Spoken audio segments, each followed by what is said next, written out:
Now, if you'd like to join our conversation with Björn Ulvaeus, you can call 0500 909 693. Let's hurtle straight into Mamma Mia. Okay. Now, obviously, people will have, I imagine, the wrong impression. They will think they're going to a show which is just ABBA songs.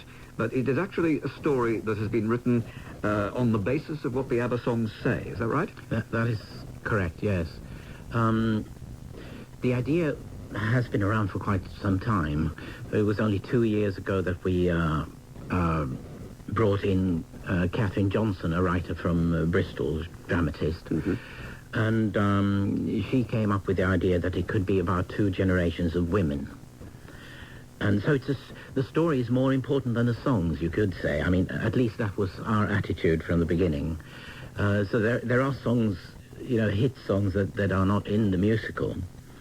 But the story's woven around, I think, by now about 25 songs in there, woven around them, so that when you hear a song in the musical, it is as though it was written for that musical. Yeah. And it's kind of spooky, but it works. Yes, it's a daughter, isn't it, that's getting married, and in a traditional way, but she finds out that her mother had a far from traditional life herself. Exactly. She's a 70s woman, and she's about 40.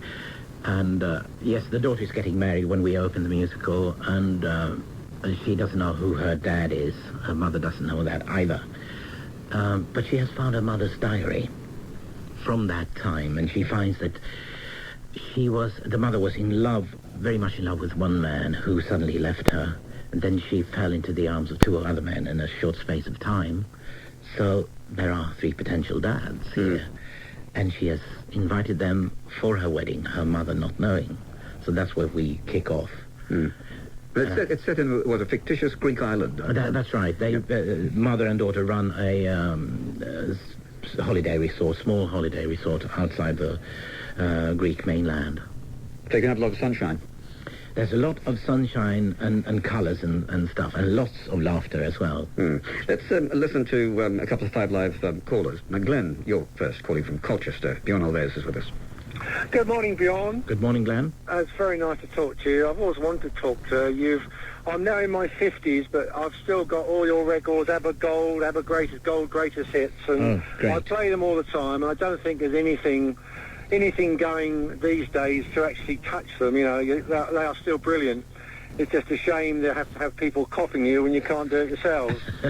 But I actually lived and worked in Sweden for many years. My grandmother was Swedish, and I used to follow you even then when I worked for... I used to work for Volvo. Oh, where in Gothenburg then? In Hisingen, on the island of Hisingen. Right, that's where I was born, actually. Yes, so I used to work for Volvo. So jag arbetar på Volvo Göteborg. Well, that was yes, it's Swedish. Very nice, and it's very nice to talk to you, and I wish you every success. Okay, Thank you very much, Glenn. Just one quick question. Do you still speak with the other members of the group, or... Oh, yes, definitely. I mean, Benny and I still work together. That's brilliant. And the girls, I meet, 2 or 3 times a year. And Tom was going to ask you about that as well, so that was a bonus there. Sean in London, what do you have to say? Hello, Björn. Hello, Sean. Björn, you've given us so much pleasure over the years, and even now, to people. Thank you. Would there ever be a possibility that you might all do just one-off show? I don't think so. Something? Never? It's very, very unlikely. I can't... Well, there has to be a very, very good reason, and yet, still to this day, that hasn't appeared, Right. So I don't think so. I want to say to you, Vaughan, anyway, just thank you for the music. Superb. Thank you very much. It was a bit obvious, wasn't it? I have people saying that daily to me. It's wonderful. Yes, it's a bit like that question though, about getting together again. It's a bit like the question that always comes up when Paul McCartney or somebody is there. Will the Beatles reform? Those that still exist, of course. Yeah. And the answer is pretty well no. It's no, yeah.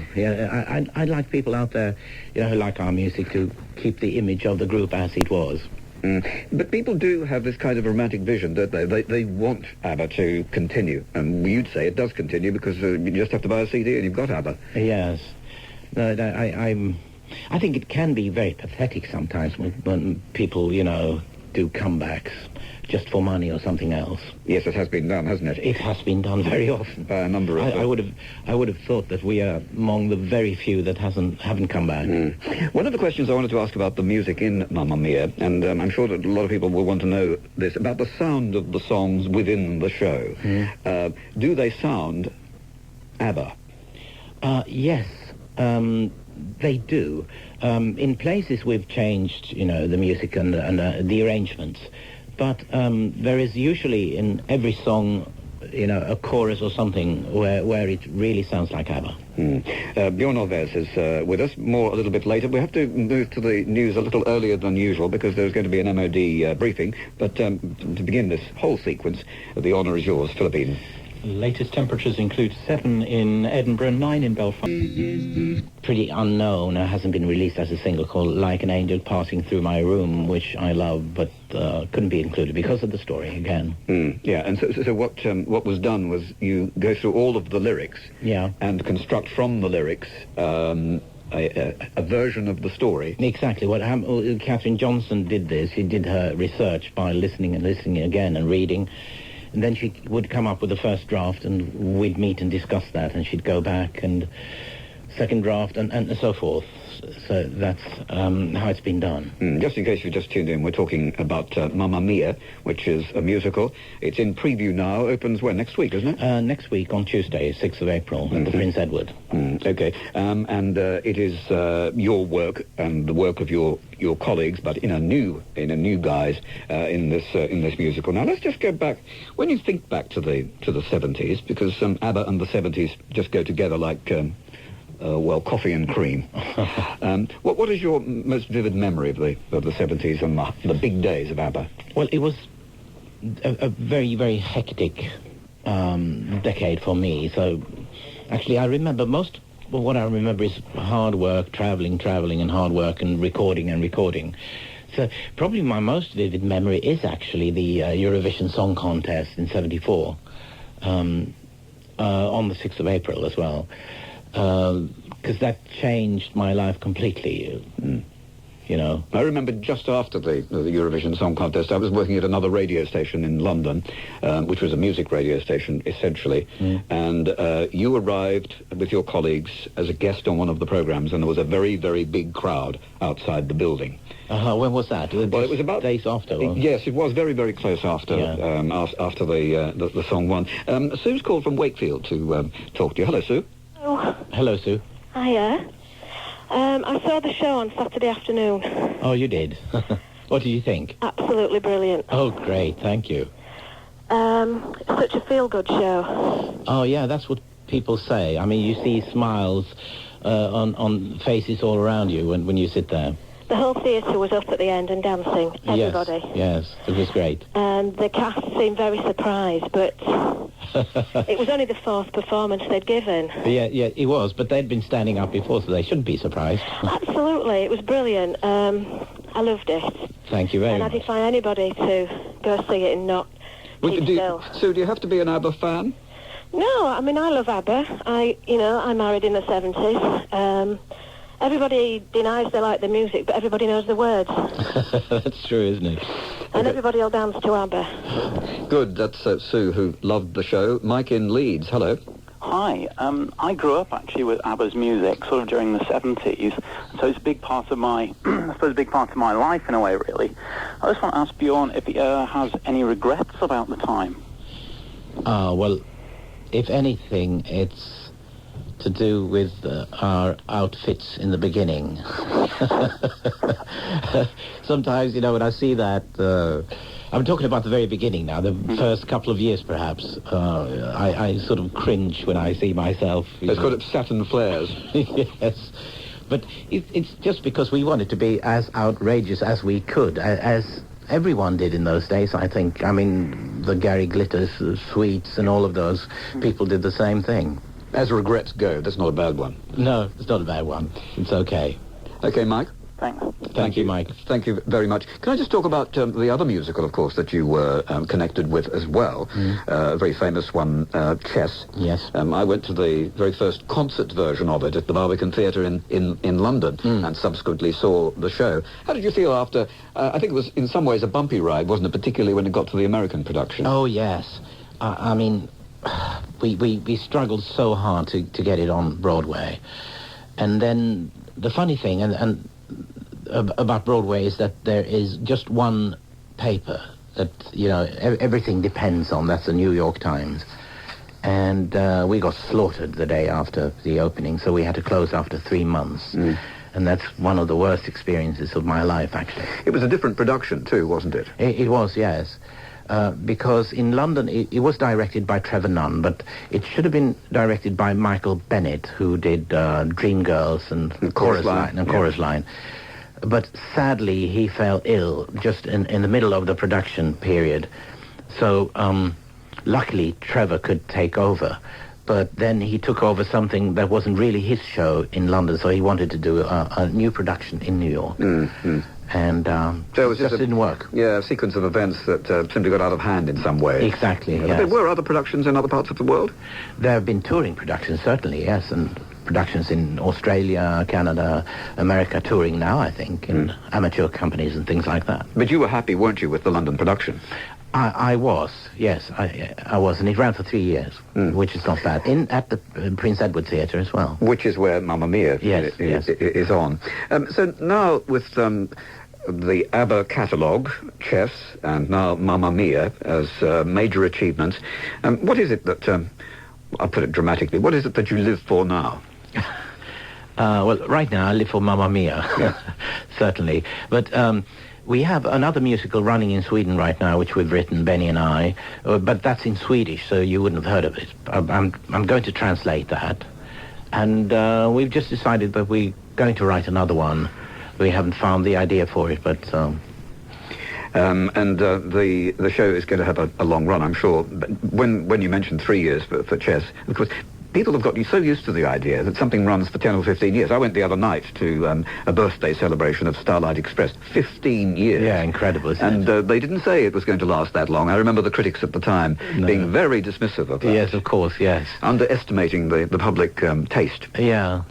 No, London is such a huge tourist city now that things like that could run forever when they become institutions almost. I think people misjudged it. I think they were thinking it was something else.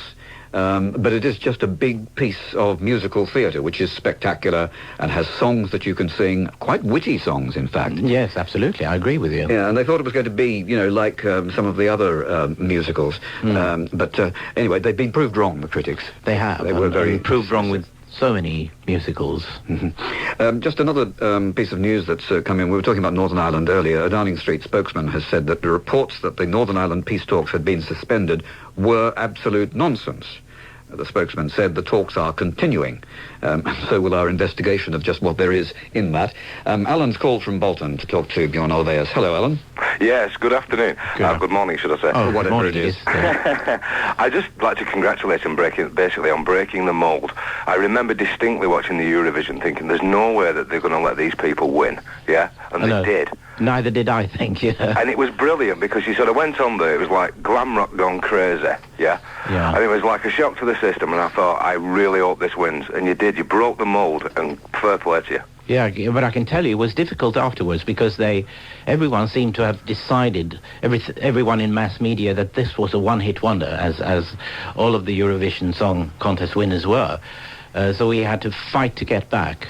Finally, well, that's where the quality of your songwriting then comes through. Thank you very much. I mean, that's what took you from there and to where you are now. I think so, yeah. Of your writing. Yeah. I mean, some fabulous stuff you've written over the years. Okay. Thank you very much, Mike. Yeah, thank you very much for calling in. It was actually the melody, wasn't it? It was the tune that was the important thing, apart from the production and style of it all. Oh yes, but you have to remember that in '74, this was a very unorthodox choice of tune for the Eurovision. We knew that, and I never thought we'd win. I thought we'd end up number 10 or something. But maybe having been seen, that would have been a boost to our career anyway. Yes, at first I think people just thought, oh, it's a Eurovision song, and they heard something that wasn't quite there, and then they realised what it was that had won. Yes. It was actually a fairly complex song. Complex and more rock and roll than the Eurovision Song Contest. Yeah. By the way, just reminding you, we will be crossing to the Ministry of Defence in a short time to hear the latest on what's happening in the Balkans. Nambi's called from London. Hello. Hello. Yes. Hello. Can you hear me? Yes, I can. Is that Björn Ulvaeus? Yes, it is. It's fantastic. I can't believe I'm actually speaking to you by telephone. You are right now. Yes, I am actually, and I'm very excited about it. I'm we're a listening. doctor by profession, and I've listened to you since I was being a small boy, and it's a fantastic group. My heart, literally broke when you disbanded, really. And it's terrific that you were able to make those productions those years. Actually, your best music, in my opinion, is Thank You for the Music. The one, I think that's one that says the girl with the golden voice. Golden hair. Golden hair. I am the girl with the golden. It's fantastic music, and it's a shame that you can never ever get back together again. No, there has to be, as I said earlier, there has to be a really, really good reason for it, and I'd like you to have the image of us as we were. Yes. Well, I do wish you all the best, and I hope, even though you cannot come back together, let's face it, the years you've got, things do move on, and you said that you've moved on. It would be really nice if you all can keep in touch amongst yourselves. And, we do, I assure you. And yes, and I'm going to try and go to the musical, which I've just heard about, and they've just been advertising some CDs and some videos. Yes. In Eurosport, and I'm just ordering that actually ordering that today. And I wish you all the very best. Thank you very much. And good luck to you, Nambi, and I hope you enjoy the show. I'm sure you will. There was almost a fifth member of ABBA, wasn't there? Stig. He was our manager, and he was a publisher as well, and he helped write some of the lyrics in the beginning. But no, he was never a fifth member. No, I don't mean a full member. I don't mean that, but very important as far as the band is concerned. He was. In the beginning, he was, yes. Who was responsible? I suspect it might have been you for the very original and rather brilliant production of the ABBA hits. Well, it was Benny and me, and also the girls. I mean, the blend of the two girls' voices was our sound, really. That was unique. The funny thing is that we never... we met the girls towards the end of the 60s, and within months, actually, and fell helplessly in love and so forth. That's but handy. we never, even thought of forming a group. That was like 2 or 3 years after that. So it was a completely natural thing. But people always thought, this is contrived, there's two married couples. I mean, what a gimmick, what a terrific gimmick. And it wasn't. We all think, of course, that it all started with Waterloo. But there must have been life for ABBA before Waterloo. We tried a couple of singles before Waterloo. I think we did our first single in 72.